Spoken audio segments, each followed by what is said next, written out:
প্রথমত এই ভোটে যারাই বিজয়ী হয়েছে, যারাই পার্টিসিপেট করেছে, সবাই আসলে জুলাইয়ের পক্ষের শক্তি। ছাত্রদল বলেন, শিবির বলেন, বাংলাদেশ গণতান্ত্রিক ছাত্র সংসদ কিংবা উমামার প্যানেল কিংবা মেঘমোল্লারদার প্যানেল, সবাই জুলাইতে কিন্তু একসাথে কাঁধে কাঁধ মিলিয়ে লড়াই করেছে। ফলে এখানে জয় পরাজয় যাই হোক, সবাই জুলাইকেই আসলে রিপ্রেজেন্ট করেছে। এবং সবাই বোধহয় সমানভাবে করেনি, সবাই করেছে। কেউ নেপথ্যে কাজ করেছে, আমার মনে হয় কেউ ফ্রন্টে কাজ করেছে, আবার কেউ ধারণ করেছে। যে কালচারাল সংগঠন সে তো কালচারালি ফাইট করবে। ছাত্র ইউনিয়নের এক ধরনের ফাইটের ইতিহাস আছে, আবার ধরেন যারা ছাত্র অধিকার পরিষদ ছিল তাদের এক ধরনের ফাইটের ইতিহাস আছে, আমাদের একটা আলাদা ফাইটের ইতিহাস আছে, প্রত্যেকের রোল আলাদা। So that is not the question. I think এই ইলেকশনটা 1979 থেকে 2019 পর্যন্ত যতগুলো ডাকসু হয়েছে, এটা মান্না ভাইয়ের কথা, কিছুক্ষণ আগে মান্না ভাই আপনাকে ফোন করেছিলেন, মান্না ভাইয়ের কথাতেই এইটা কিন্তু বেস্ট পার্টিসিপেটরি ইলেকশনের একটা। এবং দুই চারটি যদি অসঙ্গতি বাদ দেই, কিছু অসঙ্গতি যে হয়নি তা না, বাংলাদেশ গণতান্ত্রিক ছাত্র সংসদ কিছু অসঙ্গতির কথা বলেছে, কিন্তু এই দুই চারটি অসঙ্গতি বাদ দিলে এটা কিন্তু আসলে বেস্ট পার্টিসিপেটরি ইলেকশনের একটা প্রমাণ। এবং বিশ্ববিদ্যালয়ের শিক্ষক নেটওয়ার্ক যখন তাদের নির্বাচন পরবর্তী পর্যবেক্ষণ, সেখানে তারা এই কথাটা বলেছে।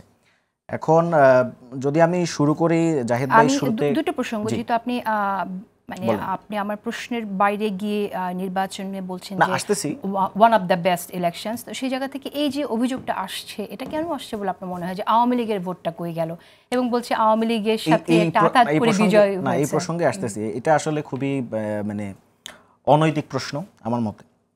অনৈতিক প্রশ্ন, সেই প্রসঙ্গে আসি। যেমন প্রথমে জাহিদ ভাই একটা কথা দিয়ে শুরু করেছেন যে জেনজি আসলে ফিউচারটাকে বুঝে কিনা বা মতাদর্শিক কাজিয়াগুলো, মতাদর্শিক দ্বন্দ্বগুলোকে বুঝে কিনা। আমি মনে করি যে জেনজি অবশ্যই মতাদর্শিক দ্বন্দ্ব বুঝে এবং ইডিওলজিক্যাল সিনারিওগুলো বুঝে। এটা মানে পোস্ট ইডিওলজিক্যাল সিনারিও যে এই কারণে বলতেছি না, রাদার বুঝে।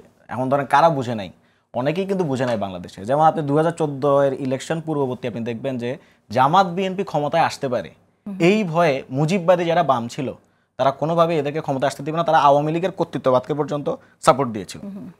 এরকম প্রমাণ এবং নজির কিন্তু অতীতে আছে। তো ফলে এই ধরনের চিন্তা অনেকের ভিতরে আসলে ছিল যে আসলে কে ইলেকশনে আসতে পারে, কে জিততে পারবে কিনা। আসলে এগুলোর দরকার নেই। আপনি যেহেতু একটা পার্টিসিপেটরি ইলেকশন হচ্ছে, পিপলরা তো আসলে ম্যান্ডেট দিচ্ছে। আপনি যখন বলবেন যে আওয়ামী লীগের ভোট কোথায় গেল বা কার ভোট কোথায় গেল, তাহলে আসলে এখানে সাধারণ শিক্ষার্থীরা যাকে ভোট দিয়ে নিযুক্ত করছে, সে যে ম্যান্ডেট দিচ্ছে তাকে কোয়েশ্চেন করা হচ্ছে। তাহলে সেও কি তাহলে পাকিস্তানি হয়ে গেল, সেও কি তাহলে রাজাকারদের ভোট দিয়ে দিল? এভাবে কিন্তু অনেকে কিন্তু ফ্রেমিং করছে। আমি গতকাল দেখলাম খুবই আশ্চর্য সহকারে, জাতীয়তাবাদী মহিলা দলের একটা সমাবেশ হচ্ছিল, সেখানে সালাউদ্দিন ভাইও বসা ছিলেন। ওই সময় মহিলা দলের কোনো একজন নেত্রী বললেন যে ঢাকা বিশ্ববিদ্যালয়ে এই রাজাকারদের কিভাবে নির্বাচন করা হয়েছে। তো এটা অত্যন্ত মানে বাজে মন্তব্য। তার মানে আপনি শিক্ষার্থীদের যে ম্যান্ডেট, শিক্ষার্থীদের যে ভোট, এইটা শিক্ষার্থীদের এজেন্সি, সেটাকে আপনি স্বীকার করছেন না। আপনি বলছেন না যে শিক্ষার্থীরা ফ্রি এজেন্ট, বরং বলছেন যে তাদের উপর কেউ না কেউ এরকম কোয়ারশন করে কিংবা সে কিছুই বুঝে না। তো এটা আসলে ঠিক না আর কি। আমি আসছি ওই জায়গা নিয়ে আমি আসছি আর কি, কেন কেন কেন শিবির ভোট পাইলো বা কেন, মানে আমি অন্য একটা তর্ক আসছি। আপনাদের সংগঠন, ছাত্র সংগঠন যে সেই জায়গা থেকে আপনাদের সমর্থিত ছাত্র সংগঠন, সেই জায়গায় যদি একটু জানতে চাই যে আচ্ছা সেই জায়গায় কেন এরকম ভরাডুবি হলো। আমি আমি আমি সেই জায়গায় আসতে পারছি, আমি সেই জায়গায় যাব। আমি আগে এই প্রশ্নটা শেষ করি। আমার কাছে জাহিদ ভাইয়ের একটা ডিফারেন্ট আনসার আছে যে শিবির কেন এই ইলেকশনে ওই ভোটটা পেয়েছে আর কি। সেটা আমার ব্যাখ্যাটা হচ্ছে এরকম, শিবির তার তৃণমূলে যে একটা রক্ষণশীল চরিত্র আছে, রাজনৈতিক এবং আদর্শিক, সে কিন্তু ঢাকা বিশ্ববিদ্যালয়ে সেই রক্ষণশীল চরিত্রটা সে দেখায় নাই। মানুষ এখানে বেশ উদারনৈতিক এবং নিজস্ব একটা সেকুলার প্রস্তাবনা, নিজস্ব একটা সেকুলার রাজনীতি সেখানে নির্মাণ করেছে। আপনি যদি দেখেন তার যে প্যানেল, সেখানে ফাতিমা তাসনিম জুমা একজন আছেন, তার প্যানেলে শুভমিত্র চাকমা নামে একজন, সর্বমিত্র চাকমা নামে একজন আছেন। ফলে সে এখানে যথেষ্ট ইনক্লুসিভ, যথেষ্ট উদারনৈতিক হওয়ার চেষ্টা করেছে। ফলে শিক্ষার্থীদের কাছে তার যে রক্ষণশীল চরিত্র, যেটা সে হয়তো তৃণমূল পর্যায়ে সে হয়তো দেখাচ্ছে বা সেখানে হয়তো দেখা যায়, সেটা কিন্তু দেখা যাচ্ছে না, বরং একটা উদারনৈতিক চরিত্র এখানে হাজির হচ্ছে। এটা একটা কারণ। আর একটা কারণ হইতে পারে যে তাকে শাহবাগের ভাষায় ফ্রেমিং করা, এখানে সে ভিকটিম রোলটা প্লে করতে পারছে।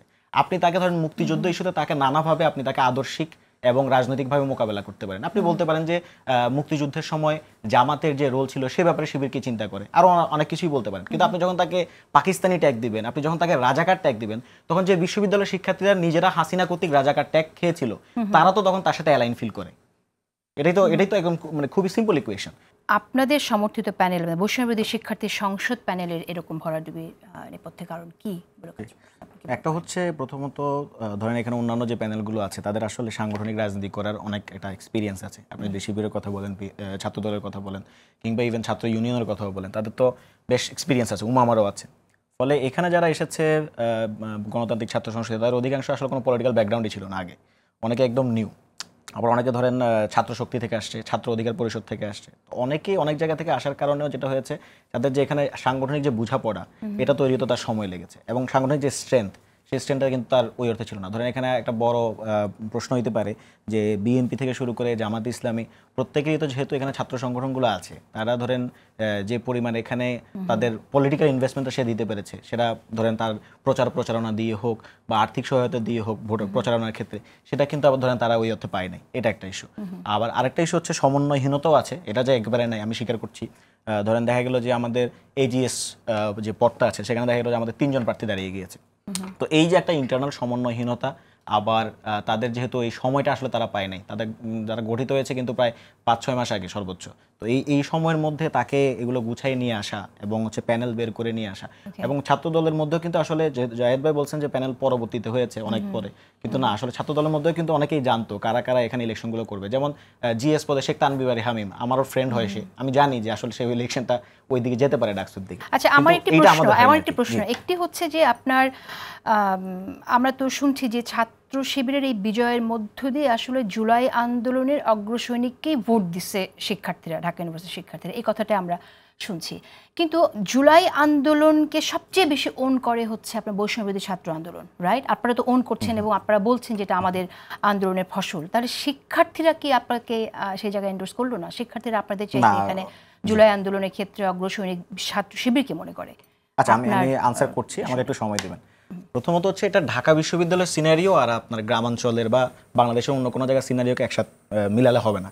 কারণটা হচ্ছে ঢাকা ইউনিভার্সিটিতে আপনার এখানে সে যখন জুলাইতে বিপ্লব করেছে, অভ্যুত্থান করেছে, বৈষম্যবিরোধী আন্দোলন করেছে, তখন সে তানভীর হামিমকেও দেখেছে, সামনে সাহিদে সে নেতৃত্ব দিচ্ছে। তখন সে আবার আব্দুল কাদেরকেও দেখেছে, তখন সে উমামা ফাতেমাকেও দেখেছে, ইনফ্যাক্ট মেঘ মোল্লা দাকেও দেখেছে। ফলে ঢাকা ইউনিভার্সিটিতে যারা ভোটার আছে, শিক্ষার্থী আছে, তারা কিন্তু জুলাইকে কল্পনা করলে তার চোখে নির্দিষ্ট কোনো দল আসলে ভেসে ওঠে না। কারণ এখানে যারা ইউথ, তারা সবাই কিন্তু ছাত্রলীগ বাদে এবং মুজিববাদী বা আমরা বাদে বাকি সবাই কিন্তু রাস্তায় নেমেছে। সেটা শিবিরও নেমেছিল, ছাত্র দলও নেমেছিল, আমরা গণতান্ত্রিক ছাত্র সংসদ যেটা পর আগে ছাত্র শক্তি আকারে ফাংশন করেছে, ছাত্র অধিকার আকারে ফাংশন করেছে, সবাই কিন্তু রাজপথে নেমেছে। ফলে জুলাই ছাত্রদের চোখে, অর্থাৎ ঢাকসুর যে ভোটার আছে তাদের চোখে কিন্তু জুলাইয়ের ব্যাপারটা আলাদা। মানে তখন এখানে প্রত্যেকটা প্যানেলের মাঝে সেই ভোটটা বিভাজিত হয়ে যায়। সেটা আপনার শিবির কিছু অংশ পেয়ে যায়, ছাত্রদল কিছু অংশ পেয়ে যায়, উমামা ফাতেমাও পায়, আবার ধরেন বাংলাদেশ গণতান্ত্রিক ছাত্র সংসদও পায়। এক একজন এক একভাবে এই ভোটটা পাচ্ছে। মানে জুলাই ঢাকা ইউনিভার্সিটি ক্যাম্পাসে আসলে নির্দিষ্ট কোনো দলের কাছে এটা। তাহলে স্টেটমেন্টটা ভুল আপনি মনে করছেন? কোনটা? এই যে জুলাই আন্দোলনের যারা কিনা অগ্রসৈনিক তাদেরকে সিলেক্ট করা হয়েছে, এই স্টেটমেন্ট। অগ্রসৈনিক, এই অগ্রসৈনিক শব্দটা নিয়ে আমার আপত্তি আছে। আমি অগ্রসৈনিকরাই ভোট পেয়েছে এই শব্দটা নিয়ে আমার আপত্তি আছে, এবং এই শব্দ নিয়ে আমার সিরিয়াস ক্রিটিক আছে। আমি বলবো যে এই শিক্ষার্থীরা যাদেরকেই ভোট দিচ্ছে, এখানে সব শিক্ষার্থী তো জুলাই আন্দোলনের সৈনিক, প্রত্যেকটা শিক্ষার্থী যে ভোটার সেও সৈনিক, যে ক্যান্ডিডেট সেও সৈনিক। প্রশাসন নিয়ে কথা উঠেছে, আমরা এখানে ছাত্রদল থেকেও এই অভিযোগ এসেছে, আমরা উমামা ফাতেমার অভিযোগকেও আমরা দেখেছি, এবং আপনাদের সমর্থিত যে সংগঠন বৈষম্যবিরোধী শিক্ষার্থী সংসদ, সেখানে প্যানেলের যে প্রার্থী আব্দুল কাদের সাথে স্পেসিফিক বলেছে প্রক্টর, সহকারী প্রক্টর প্রত্যেকের সাথে জামায়াতের সংযোগের কথা বলেছে। আপনি কি এই কথাটা আপনি একমত কিনা? কারণ আপনি বলেছেন যে এই নির্বাচন প্রশ্নের ঊর্ধ্বে।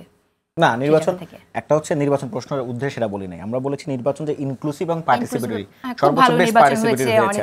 এখন প্রশ্ন যে আপনার দুই একটা অসঙ্গতি থাকলে যে আপনার প্রশ্ন যে হবে না এটা না, আপনি যদি কয়েকটা অসঙ্গতি থাকে প্রশ্ন তো উত্থাপন হবে। এখনো অনেকেই প্রশ্ন উত্থাপন করছে, তবে ওই অর্থে কাউকে আসলে ভোট বর্জন, ভোট বয়কট এই অর্থে দেখি না। এবং বাংলাদেশ গণতান্ত্রিক ছাত্র সংসদও কিন্তু ভোট বয়কট করে নাই, ভোট বর্জন করে নাই, এবং ছাত্রদলও কিন্তু ভোট বর্জন বা বয়কট করে নাই। সালাউদ্দিন আহমেদ সাহেব স্পষ্ট বলেছেন, দেখলাম যে তারা এই ডাকসু নির্বাচনে যারা বিজয়ী তাদেরকে শুভেচ্ছা জানিয়েছে।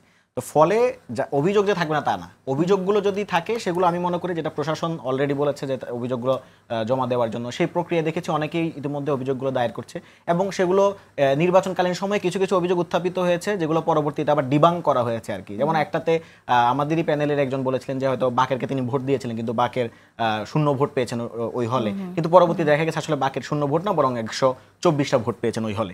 তো ফলে কিছু কিছু অভিযোগ তো ওই সময় ডিবাং করা হয়েছে বা ওই সময়টা জবাব দেওয়া হয়েছে। তো সামনেও যদি কোনো অভিযোগ থাকে, মানে অভিযোগ থাকলে তো প্রশ্ন অবশ্যই থাকবে এবং সেগুলো জবাব আই হোপ যে এলিগেশনটা আব্দুল কাদের যে এলিগেশনটা তুলেছে এটা সিরিয়াস এলিগেশন। এই এলিগেশনটাকে আপনি কি মনে করেন যে সে আসলে ভুল এলিগেশন নিয়ে এসছে এটা, নাকি এটা যদি যোগাযোগ থাকেও যদি মানে এটা তো নির্বাচন করবে যারা, এটা তো একদমই তাদের নিরপেক্ষ থাকতে হবে, তাই না? তো সেই জায়গা থেকে বিশেষ দলের সাথে বিশেষত আমাদের যে ভিসি স্যার আছেন তিনি তো ছাত্র দলের নেতাদের সামনে বলেছেন যে তিনি কখনো কোনো রাজনৈতিক দলের সাথে উদ্যোগের সাথে ছিলেন না। এখন যদি তারা যারা অভিযোগ করেছেন তারা যদি বের করতে পারেন কিংবা যদি আব্দুল কাদেরও বলে থাকেন তার কাছে যদি কোনো প্রুফ থাকে হয়তো তিনি সামনে নিয়ে আসবেন, বাট টিল নাও আমার জায়গা থেকে আমি দেখিনি।